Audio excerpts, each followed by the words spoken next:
In today's CapCut tutorial video, we're going to show you a couple of ways on how you can trim your videos using CapCut for PC. So if you have some unwanted parts in the beginning and the end of your video projects and you want to get rid of them, then follow my steps. So I've imported a video in my CapCut timeline, and you can see that I have a video of a city near the sea. Let's say I want to trim the end and the start of this video for a couple of seconds.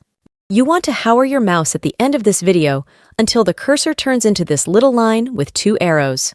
When it does, just click once, and then start dragging your video to the left side if you want to trim the end of the video for a couple of seconds. You can repeat the same step for the start of the video. So hover over the start until the cursor turns into this icon, then click and drag the video from the left to the right side until you are happy with your video.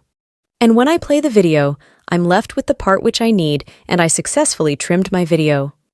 But what if you need to trim the video, but you need to start somewhere at the middle because you need that ending part of the video, and you can't trim that? Well, don't worry. We can trim the video by making a couple of splits. So what you need to do is to put the playhead to the part of the video where you want the video to start, and then find the split option, which should be just above the video timeline.